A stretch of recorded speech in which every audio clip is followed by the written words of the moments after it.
Hello, everyone. Welcome. This is the OTFB Football Podcast. I am Dana. This is Kate. Due to a kind of a last-minute schedule change, it's just going to be Kate and I tonight. It's just going to be us hanging out, and I'm really excited because I haven't seen you in quite a while, Kate. Well, you've been not just, out of town, off the continent. Yeah. I Okay. was running around a little bit. It was a little crazy. Well, before we get into that, I will talk about my Germany trip here in just a little bit. But of course, we want to start the night out by thanking our sponsor, Donkey's Cheesesteaks, up in New Jersey. You guys see our posts on Twitter all the time, and people love it. We're making people jealous with the look of that. But it is delicious. So 3 locations in New Jersey: Camden, Mount Holly, and Medford. And we hope that if you are in New Jersey, you guys check that out. All right.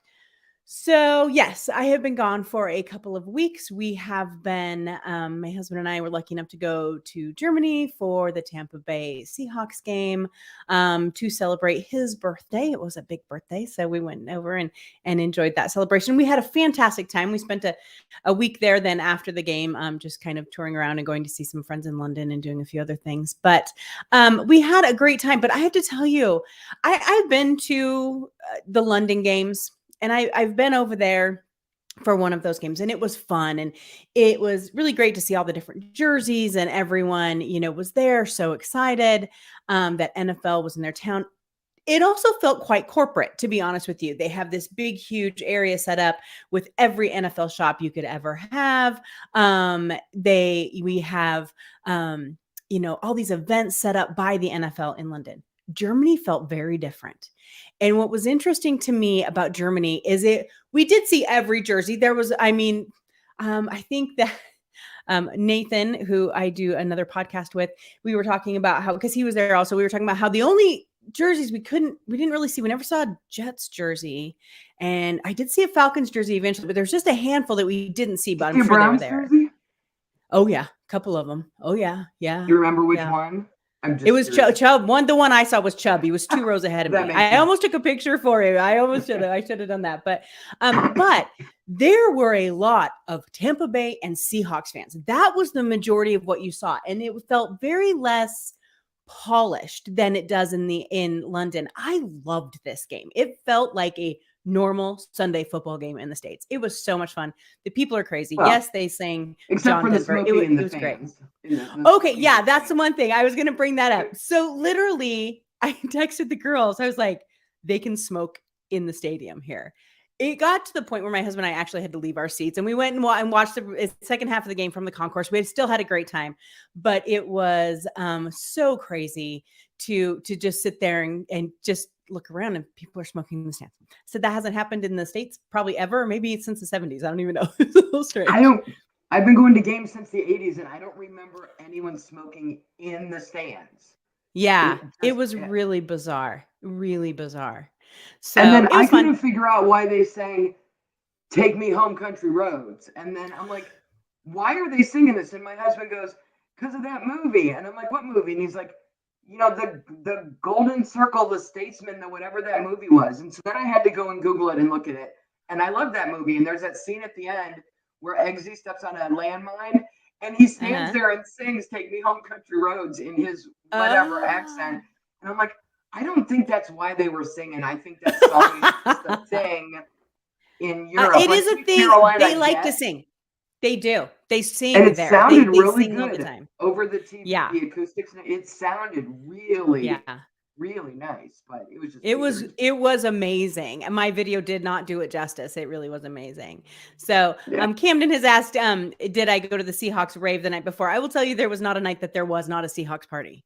They had their own bar. They had their own area. It was just pure chaos 90% of the time. It was just crazy. But yes, so it was very fun. So yeah. All right. Yes, Camden, thank you for the reminder. Anyone who's over on Twitter watching right now, please come to YouTube. We can't see your comments on Twitter.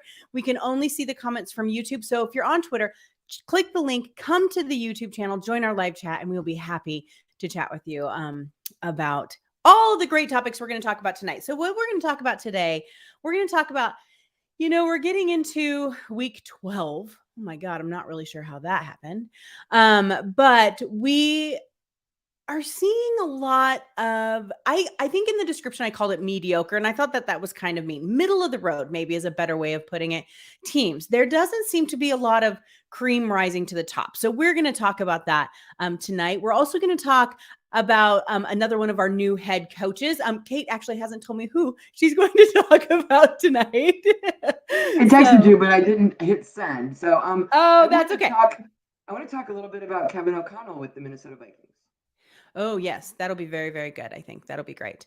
Yeah, and what he's doing, really good things over there. And then we're going to do another round of From the Hat. We are down 1, 2, 3, 4. I think we only have 5 or 6 teams left. So we're getting close to the end there, people. And then we're going to just preview quickly the Thanksgiving Day games.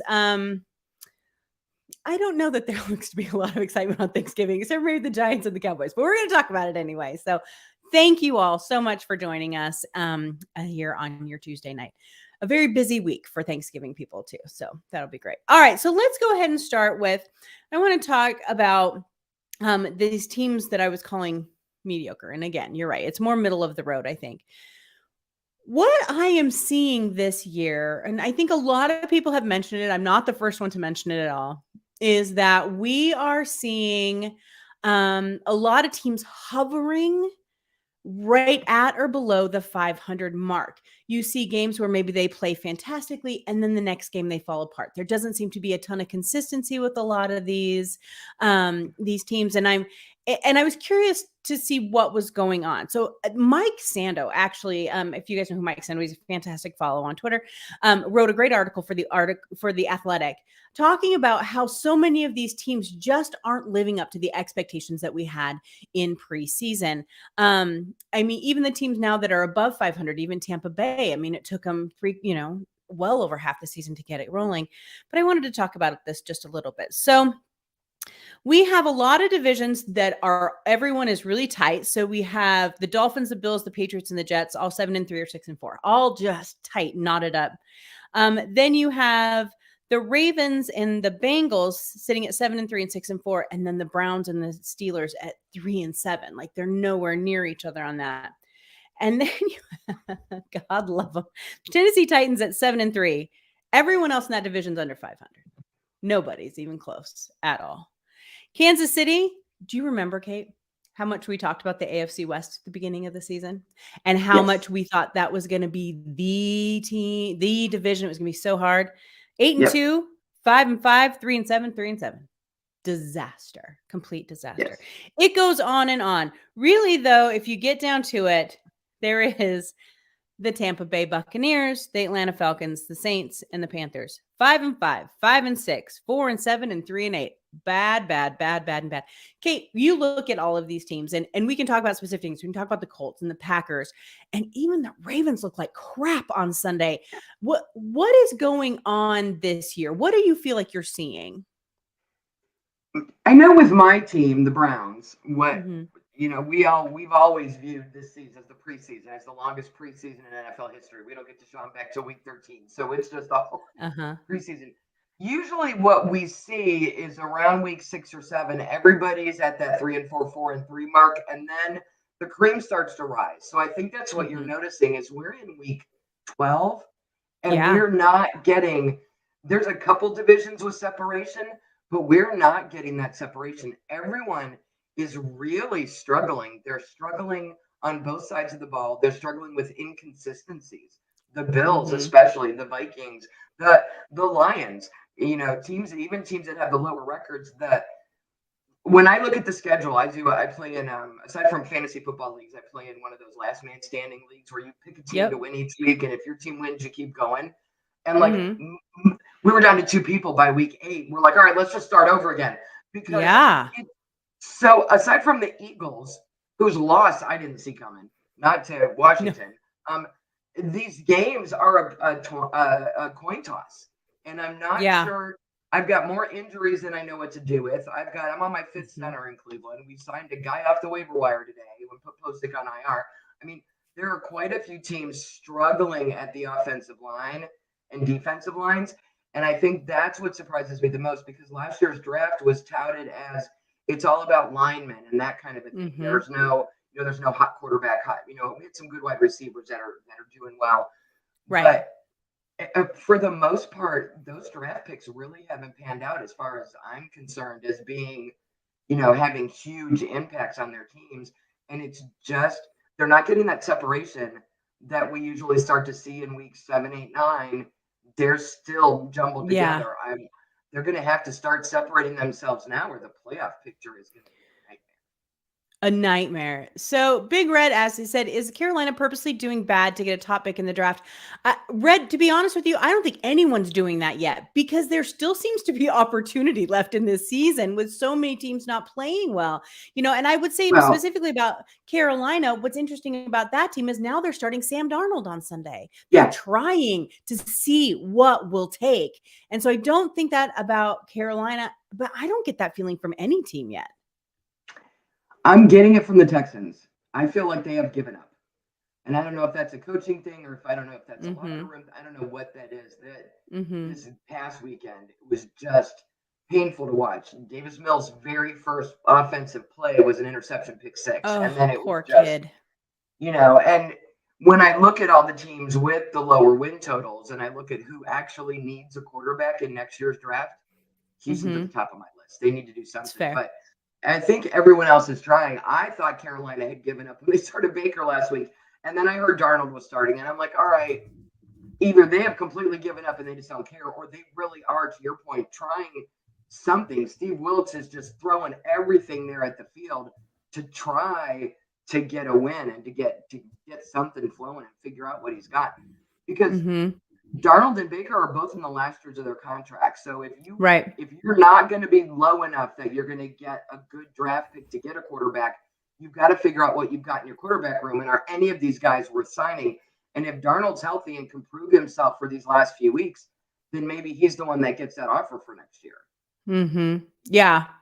And I don't know that any of them have earned that, but we don't know yet from Sam because he has been injured. So we'll have to kind of wait and see what's happened there. But certainly out of what we heard from last year, I don't think that that's necessarily true. I look at some of these other teams. The Green Bay Packers probably is one of the bigger surprises. I think that what we saw at the beginning of the season is starting to work itself out. I think that that Aaron Rodgers had expectations of new players that wasn't, they couldn't give him what he wanted. And I think that we're seeing a little bit of some scheme issues and people have figured them out from there. I do think Aaron Rodgers is getting older too, and I'll get eaten for that, but I don't care because I just think that and I don't think his head is in it. I think there's a whole bunch of other things going on there. Yeah. But you look at some of these other teams too. Let's talk about the Eagles, Cowboys, Giants, and now the Commanders. That is a team that's actually playing above expectation, but the inconsistency is still there. I still feel like that there's some, you never know which team is going to walk out onto the field. And I get that from so many. It was interesting at the beginning of the season, Tom Brady was asked about, they weren't playing well, but the whole league. And he said, I just see a ton of bad football being played. And then it might have been Cam. I can't remember who said it on Twitter, said, well, no, we're just seeing the resurgence of defense. I don't get that either because there's a lot of really bad defense being played too. I think that there's seems to be an iffy year. Go ahead. There's a lot of points being scored in the league. So there are a couple good defenses, but there's not a lot of them. I look at specific divisions like the NFC North. So the Vikings, for me, I thought they were going to do well this year. I didn't think they were going to do 8-2. Their problem is we're back to, and I hope Graham's not watching. I don't want to bash Kirk Cousins, but he can't play at night and he can't play in the playoffs. So good luck to them the rest of the year. Detroit and Chicago are so unpredictable on which offense and which defense is going to show up each week. I think the Packers might be in play for a new quarterback. Aaron, because I completely agree with you that his head is not in this. I don't know where his head is. And then you go over to the NFC South, and I think with Tampa Bay, there were a few weeks where Tom Brady's personal issues were in his head. He was I think so too. The Tom Brady that we know on the field for a few weeks, and he gets Cleveland this week. So I'm keeping an eye on the weather. I hear Ford Field is available if we have to move this week's game as well. Why is that? Why is Detroit the go-to for that? Because it's enclosed, I guess. But I love that. They're like, oh, send them to Detroit. They were just going to Detroit. Well, and I was hitting up a bunch of my contacts this weekend because this is the geek side of me. If I have a ticket for Buffalo and I'm in row 12, seat 4, how does that translate into the stadium in Detroit? Like, who is in charge of turning my tickets for my own game into how they fit in that stadium in Detroit? That's the kind of stuff that fascinates me. I'm weird like that. It's interesting. But so that NFC South division being 5-5, 5-6, 4-7, 3-8. Yeah. By the end of the season, they could all very well be 8-9. You could have an 8-9 team in the playoffs. That's why my answer to Big Red was what it was, because I think a lot of these teams say, oh yeah, we've only got 4 wins, but that doesn't mean we're out of it, because everyone else is kind of in that middle muck too. There's a handful of teams obviously that are good, and we know that the Chiefs, the Bills, the Dolphins. I hate to say right now, I'm so sorry, Graham, but the interesting thing to me about the Panthers at 3-8 is all 3 of their wins were in the division. If they can somehow get some wins going and there's a tiebreaker involved, they're leading the division in the division games. I'm like, and Buffalo doesn't have a division win. Right. Which is fascinating, isn't it? God, I love division play. Division play is my favorite football. Yeah. So we have the Bills, we have the excuse me. We have the Bills, we have the Chiefs, the Dolphins. The Eagles still fantastic team, even though, they did have that loss. I think that San Francisco, God, I just keep waiting for another one of their major players to get hurt, because that just is what happens to that team regularly. So we still have this handful of teams that are really good, but they're so few. It almost seems like the playoffs are going to be boring because we already know who's going to win, for the teams that get in. But then there's the teams like the Rams and like the Packers and some of those others that we just had such higher expectations for. I think in a couple of weeks, we're going to have to go back to our prediction show because we were real wrong this year, people. We were really, really wrong. Well, and a lot of people were. The one team that I am fascinated by, and my point is made by the fact that you didn't even mention them in your list, in your long list, is the Titans at 7-3, because I forget about them. Such a rough road, and then it's like, oh, all of a sudden they're winning it. Like, they couldn't buy a win, and then all of a sudden they're on a winning streak, and it's like, oh, they've figured it out. Tannehill has figured it out. Even the Colts have been looking better. Maybe it was Frank Reich with Jeff Saturday. I don't know what's going on in Indy, but the Titans are, with or with, whatever you want to say about, Derrick Henry and Tannehill, I think it's been a down year in general for running backs, at least according to my fantasy football teams. Yeah. And I'm gonna keep an eye on Tennessee, because they're very quietly it's not a bad idea. Games and moving up the list.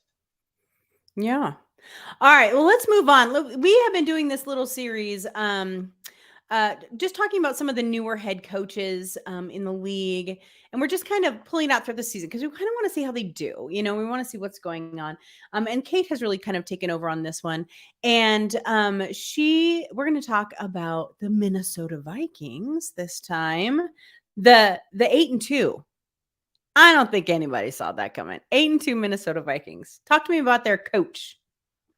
Well, and Kevin O'Connell was a player, was drafted by the Patriots back in 2008.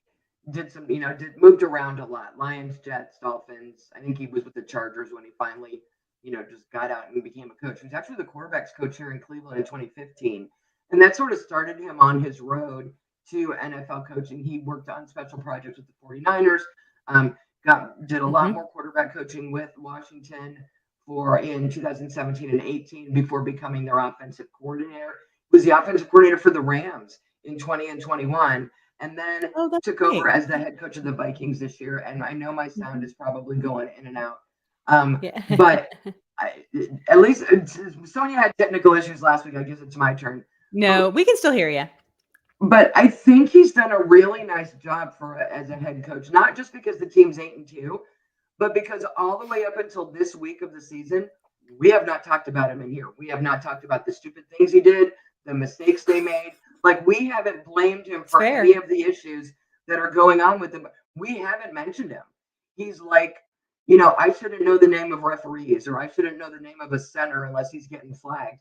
I had to go look Mm-hmm. and check my list yesterday of all the first year head coaches for these teams, either Mm-hmm. first year as a head coach or with a new team. And I'm like, oh my God, that's right. The Vikings have a new head coach. And Mm-hmm. he has very quietly done a really nice job this year with He a team that I think is reaching above where we thought it would be. Oh, for sure. Well, he seems to be getting a lot out of Kirk Cousins right now. And I know Graham had a message. He's like, Graham says regular season will count for nothing, sadly, as Kirk can't play in prime time. I don't disagree with you. What will be interesting, though, Graham, is to see if maybe Kevin can change something about that. Maybe they can do something about that a little bit.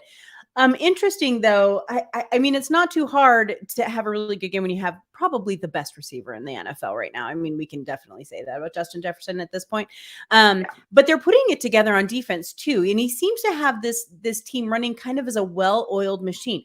When you have Justin Jefferson, you would expect them to just lean on him so hard, but they don't. They really seem to kind of spread it out and use the whole team well. And he seems to be getting another level out of Kirk Cousins. Now, there have been a lot of Commanders fans that have popped in and said, don't trust it. Don't trust it. We've seen this before. Well, that could be, but I've just been so impressed with what he's already done with this team this year. And the in-game adjustments that are being made are really pretty impressive. I think this is a great start for him. I would think that Vikings fans should be happy about that for sure. Yeah, I mean, aside Yep. from the Cowboys game, they've put up 20 points or more in every game this season, Right. which speaks to what I think he brings, which is balance. With his experience Mm-hmm. as a quarterback's coach and his experience as a coordinator, and that's why Justin Jefferson isn't the workhorse and getting all of the stuff, Right. because then defense scheme for that. They are very balanced, and they're spreading the ball around, and they're keeping defenses, you know, guessing. And again, aside from whatever that was in Dallas, they've been very consistent in the points that they're putting up and the way that offense is running, and the defense is doing enough so that they don't have to get into a shootout. I mean, the defense is Mm-hmm. holding opponents to I'm like 17, 16, 22, Yeah. 24, 7. I mean, they're keeping their They're opponents playing. under 30 and giving them good field position. And so there's been more balance to the Vikings games that I've watched this year than I can remember seeing in the past. And it's hard. It's funny because, you know, Romo and some of the other commentators like to predict what the next play is going to be. And you can't do that with Minnesota because you just don't know True. which way they're going to go with it. So it's been interesting to watch this team very quietly again, 8-2, 8-2. Mm-hmm. And I still don't think Yep. people believe they can. I think we believe they can win the division now. But to Graham's point, there are concerns about getting further. But I What think to your happens at point, that point? if O'Connell can keep this defense doing what it's doing and keep Kirk out of his head, Mm-hmm. they could be dangerous from a weapons standpoint when it comes to the It's playoffs. true. So Camden says the Vikings have had a good roster for years, which is very true. And they can't get over the hump. The Packers being bad helps. The Packers does help because then Graham said the Packers being bad helps everyone. You are not wrong, you guys. Absolutely, you are not wrong. But here's the interesting thing. It helps them within the division, but it doesn't change anything outside of their division. And then they're still playing well. So I'm excited. I think it'll be interesting to see if there is that change once they get, because they'll get into the playoffs. And so what changes there? Or we might see Yeah, good old Kirk Cousins might just come rolling right back for sure. So. If they could have beat Dallas this week, I think everybody would have kind of sat back and been like, all right, I'll get on board the train, make room for me, here I come. Because Dallas is a good team with a good defense, and they've struggled the last couple of weeks. And they couldn't get past them. They couldn't figure them out. Right. So we'll see. There's plenty more football to play, but I got a good feeling about what I think so too. doing in Minnesota. If not this year, then maybe they go looking for a quarterback if that's what he needs. But I think he's having a good solid first year. Yeah, for sure. All right. So before we do the hat, let's go ahead and talk about these Thursday Thanksgiving Day games. I love football on Thanksgiving. I know that a lot of people don't, but I think it's so fun. I think it's just enjoyable to watch. We just have it on the background all day, on football. I love the Thursday, and I love that the Cowboys and Giants always. I love that. I love that there's that tradition. But this year's Thanksgiving Day games are the Bills and Lions, the Giants and the Cowboys and the Patriots and the Vikings, as we were just talking about.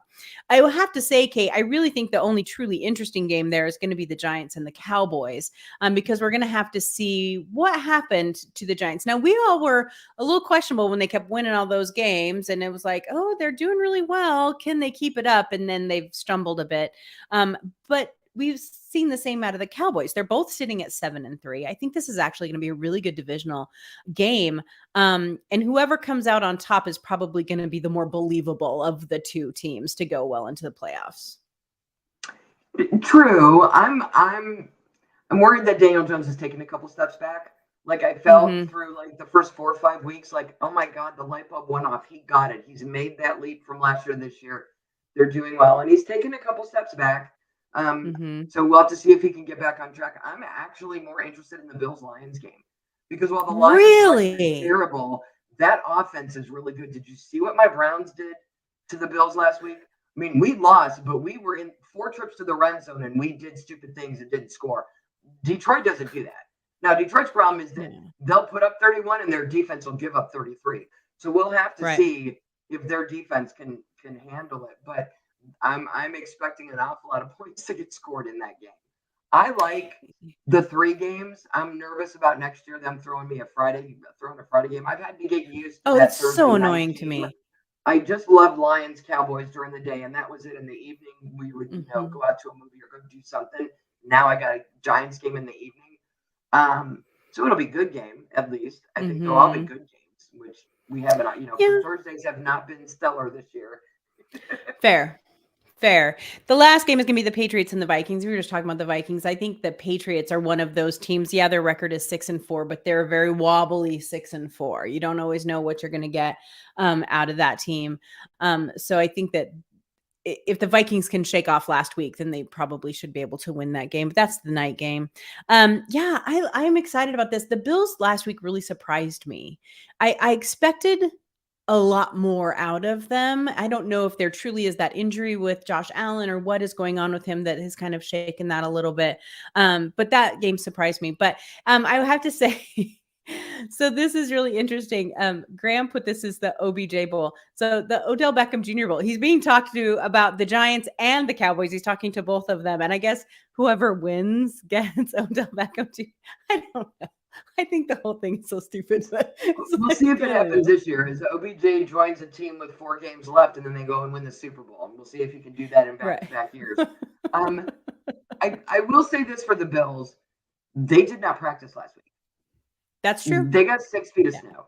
There were players who they were talking to who had to walk a mile in snow to get to anywhere close enough for someone to pick them up to take them to the airport to even go to get a flight to Detroit. There were TV people who were on a flight to Buffalo, and they were on the plane on the tarmac when they got the text that it was moved. And they're like, too late, I'm in a plane. I now have to go to Buffalo and then try to get a flight to Detroit. I would like to say that when you're as good as the Bills are supposed to be, you can miss a week of practice. You can do, we do Zoom and Teams and StreamYard, and you can watch film, and you can have meetings, and you can still talk. And these guys all have workout rooms, and how important is that week of practice?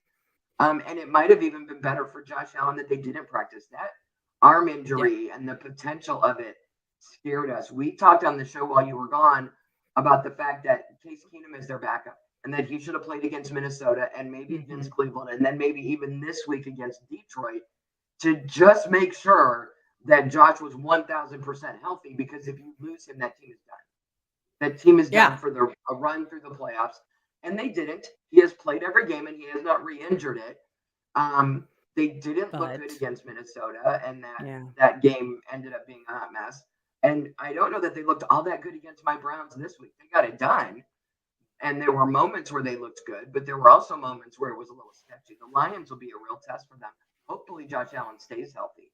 But I do know with the weather, I lived in Buffalo for a year and a half. That 6 feet of snow is no joke. When you can't see it's no joke. Right. And people were like, well, you can play football in the snow. I'm like, you can. But who's going to shovel out the stadium? And who's going to shovel out the seats to put people in them?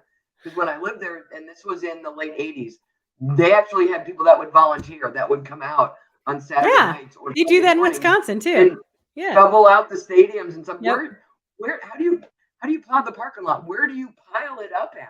Even if the people have to where get do you out put of their it? house. Yeah, they have to Yeah. get out of their house to get to the plow, and they couldn't do that either. Yes. Oh my gosh. Yeah. And then Yeah, there's it nowhere to was put. so So it funny. was like, this isn't a couple feet of snow and it's snowing in bad conditions. This is shutting the city down. And Yeah, Buffalo was very good about that as compared to Cleveland. Whatever weather we get here, they get the next day. And when we lived there, they would just send messages out. We're shut down. Everybody stay home. Don't go on the roads. Don't do anything. Just stay home. We'll let you know when it's safe. So they're practicing this week. So I expect them to look better against Detroit, but that is the game that I'm most excited about that's for interesting. Thursday Yeah, of the Thursday slate. I'm gonna pay a little more attention to that now. I'm recording a podcast right in the middle of it, but I'm gonna pay more attention to it. I'm cooking dinner. Yeah. Oh, that for sure. Dinner's Yeah. at 1:00, so I'm like, crap, I didn't check But the schedule before. I usually do dinner those are at gonna be halftime. some good games. That'll be very fun. All right, Kate, are you ready? How many of these you want to do? You just want to do 2, 1 each? How many are left? Let me see. 1, 2, 3. Because we got 4 of us next week. We could do the last 5, 6, 7. Yeah, so let's do 2, and then we can do an extra one next week. And then we'll be done. All right, you ready? Here I go. Yes, we'll be pulling done. it out. Everyone, Please. we're going to do from the hat.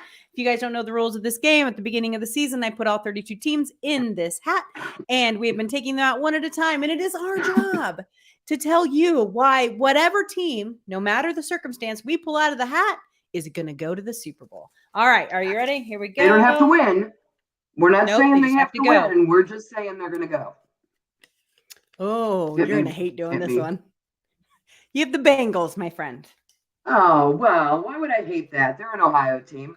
I think the Bengals had a little bit of a Super Bowl hangover at the beginning of this year, but Joe Burrow is looking good. He's still got Jamar Chase. If they can get that running game, if they can get Joe Mixon more involved to give them some balance, that is going to be their key to get into the Super Bowl. They're going to easily make it to come back and win this division. The Ravens are not real. They're not real at 7-3. They have struggled way too hard with what they have. And my Browns and the Steelers aren't getting. Neither of us can win 5 games. So they've just got to get past Baltimore. And I believe in them. I think they have far better chance of going back to the Super Bowl than the Rams do, because the Rams have fallen apart this year. But the Bengals, they've been there before, and those kids remember it. And Zach Taylor's coaching them really well, and I think they're going to get that running game going with Joe Mixon.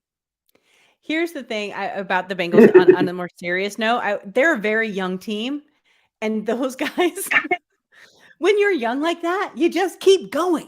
No, you don't ever just lose your steam. And so I think that they have youth on their side for sure. Yeah, I don't think it's too far-fetched. I mean, as inconsistent as the Bengals have been sometime, I wouldn't be surprised for them to do well in the playoffs and go far. That's being very serious. So, Jamar Chase has not been healthy all year, and that is really, really. I mean, he's Joe Burrow's whoopee. Well, he's a whoopee. He's a whoopee. All right, Dana, who do you get?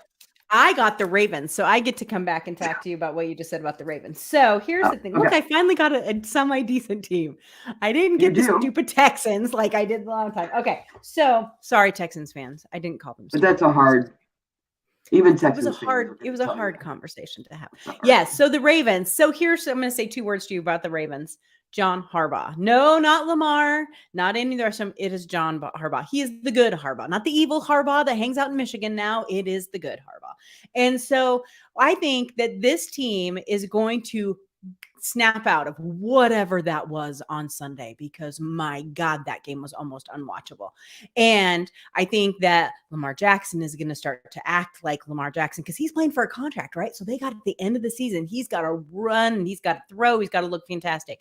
Now, I know they've had some injuries. I know they were having some issues, but I think out of nowhere, these Ravens are going to start to climb up to the top, and they're going to start to surprise people. And so I think if they can get Lamar Jackson to act like he is fighting for a $250 million contract, they will end up in the Super Bowl for sure. But I think John Harbaugh is the answer. He is going to figure it out. He has been a coach for too long to not know how to fix his team. So that's my story, and I'm sticking to it. All right. I'm going to give you an opportunity. I will tell you, you're not allowed to mention his brother or where his brother works this week. That's exactly what I was just about to say. It's too bad Sonia isn't here. Not here. because I was going to open the show with get it out of your system. Start fighting now. Get it out of your system. If you guys don't know, for 10 years, we have been friends and we have been doing this podcast. And every year, Michigan plays Ohio State. And I have to listen to Kate and Sonia for an entire week, yell and scream at each other about. So go ahead, Kate. The floor is yours. Is your Ohio State I'm keeping. Listen, we lost last year. I am keeping my smack talk to a minimum. I am not jinxing us. I am a firm believer that the best thing for Michigan football is Jim Harbaugh. He is 1-5 against my Buckeyes. He had his 1, and now I get the next 5. I love me some Ryan Day. There's no way we're losing to Michigan this Saturday. I wish Sonia was here so she could tell you she was born to hate Ohio State. But I will tell you this. Riddle me this. Do you know what you do when there's a Michigan grad on your front porch? What? You pay him for the pizza. That's all. Oh, no. Oh, wait. We are so. I haven't even done my usual smack talk. I usually am posting on Twitter every day. On Twitter, I'm keeping it low key because I don't want to jinx it. And I don't know that we can get by Georgia, but I don't think there's another team in the NCAA that the Buckeyes cannot beat if CJ Stroud is on his game. I think he is the leading Heisman candidate for a reason. And I think this team has the ability to be something special. Georgia scares the crap out of me. Well, Georgia should scare the crap out of everybody because, that team is good. But there's nobody else I'm afraid of. Nobody. So, well, my little Montana State, they're not some big name football school, but my little Montana State, who went to the Division I AA championship last year, lost North Dakota State like everybody does, but they just won their conference, Big Sky Conference. So shout out to my little Montana State too. So there you go. It's not the rivalry, but didn't you have somebody get drafted from there last year? Yes, damn it. And Seattle went right past him. Yes, he's Anderson, I believe is his last name. Anyway, yeah. He did not end up. He ended up in Atlanta, I believe. So sad face. So anyway, all right, everyone. Well, that is our show for this week. We will be back again next Tuesday. You will have a full roster next Tuesday. Our good friend Wanda, who is our most devoted Bears fan, and I hope to God you guys talk to her. I will not be here next week, but I hope you guys talk to her about Justin Fields and what he is doing because man, that kid has been impressive lately. I just love him. So I love very mobile quarterback. So I think that's been great fun. So I hope you guys join us again for next week. And we're here every Tuesday, 8:00 sharp on YouTube. And again, for those of you watching on Twitter, come chat with us over on YouTube. And please give the show a like, hit the subscribe button, and then you'll know when we go on because, sometimes we get wild hairs and just show up for no reason because it's fun that way. So everyone, thank you so much. We'll see you again next Tuesday. Bye-bye, everybody.